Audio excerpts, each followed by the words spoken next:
So let's talk a little bit about the design process and how we came up with these objects that were in the installation. I think we liked the idea of a display case Right. because it's a very common thing to have as a sports team is a display case where you display the memorabilia from your team. And in that way, it would be linked or rooted to the ethnography of the hockey work that we were drawing on.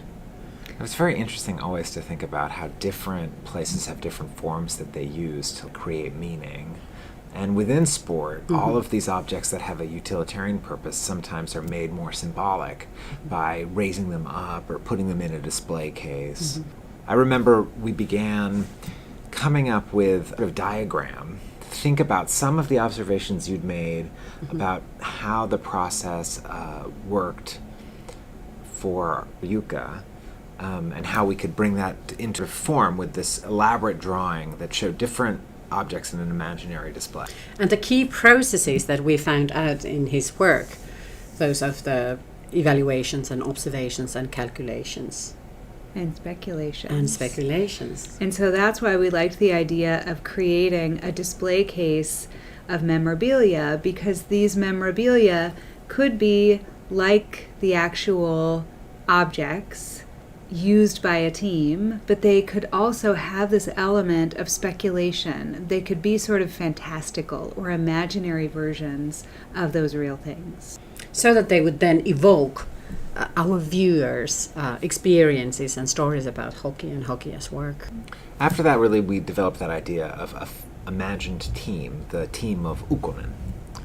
Right. Which turned out to be wonderful in terms of thinking about how to create objects, because it really opened up a whole infrastructure of the kinds of things that sports teams need, both equipment and memorabilia. How did we arrive at that name originally? So I think we were looking at the different names of the existing teams, and we came up with the observation that often they are related to force, maybe a nature force, or then some animal force like tigers. And then we found out that Ukkonen, which means thunder in Finnish, was not yet taken and would be that kind of nature force that could be used as a name. And Luke, you did a lot of research on Ukko, the god of thunder, which is part of Finnish mythology, and used the axe. Yeah, the axe was really the central image on the jersey, because the jersey designs tend to have a very simplified and strong silhouette to them, so they're easily identifiable from a distance.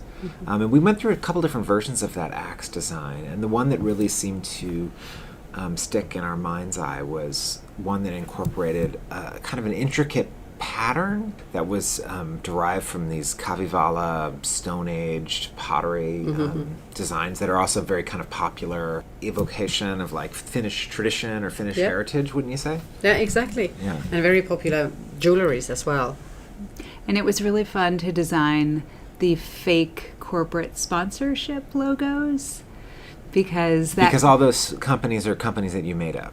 Right, they're all fake. Yeah, I just went through all the Finnish teams and what kind of logos they have, and then categorized the different industries that usually sponsor hockey teams. And then Christine, you went on designing the logos for these non-existing teams. And it was a great comment from Jukka, our main interlocutor, when he saw the jersey, saying that it was beautiful and great, but obviously a jersey of a poor team, since we didn't have a major sponsor, meaning a big logo on the front of the jersey. Right.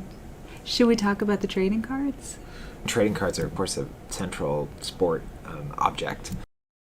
The players and coaches to also represent all those people who were also doing the work of hockey but weren't normally considered the stars of the event, including the cafeteria workers, the trainers, the equipment managers. For that, we had a wonderful resource of over 3,000 photographs taken by Pekka. So Pekka went to the team and spent 2 weeks photographing just everyday mundane working practices with the different domains of work, and that yielded to over 3,000 photos.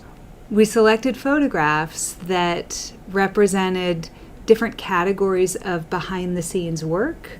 On the one hand, people who worked closely with the players, like coaches and physical therapists, on a day-to-day basis, really helping them train and develop their strength and their skills.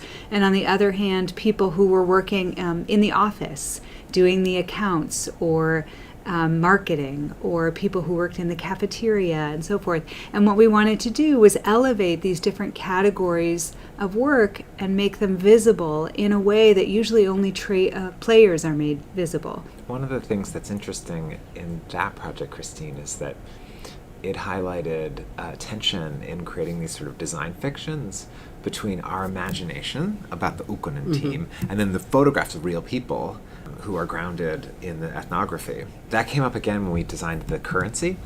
When we eventually came up with the notion of this Ukkonen currency, we wanted to create a star, a famous player.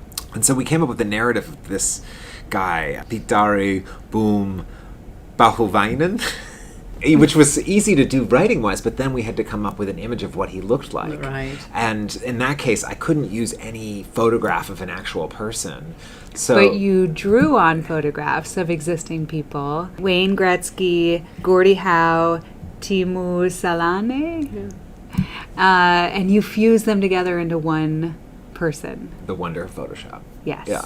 And then there's another link to the ethnography that we were drawing on, where you draw a picture which animates the Canadian $5 note, where the kids are playing. Right, on the verso of the Yeah. of the currency, there's this image of a pond being struck by lightning. Because the pond as a place where hockey really lives seemed to be very potent idea that, like, in the stadium it was kind of caged, but the true hockey was out on the pond, and then even more so animated with this primal force of the lightning bolt. We imagined that this currency was something that was a collector's item, very valuable, that only a few early fans would have.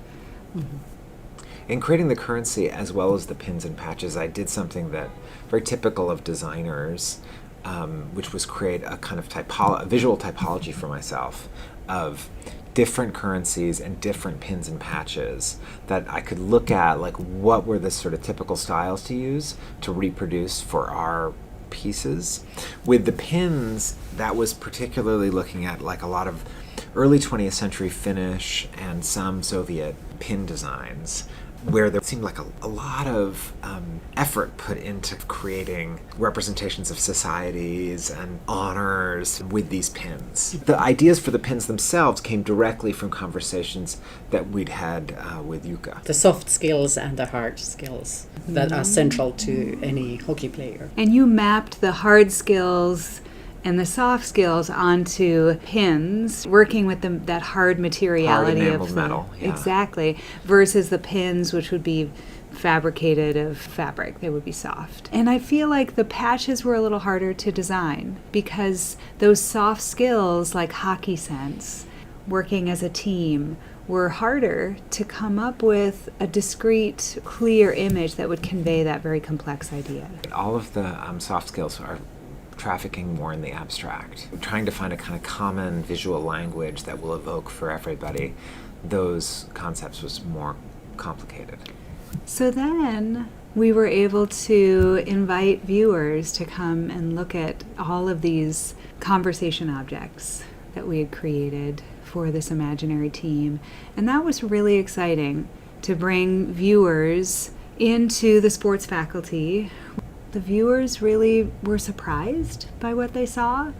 There was definitely a sense of wonder and curiosity about this team. Who was this team? What were these objects? There was one object in particular that we saw people time and time again drawn to, which was the Bauer bag, where Luke, you had designed this tiny scene that was only visible through a hole on the top of the bag. And when they peeked into that hole, they could see this magical pond in a forest. Under the northern lights. With the frozen Canada Cup, which Exactly. is the cup that you will win if you win the Liga, Championship. Liga Yeah. championship.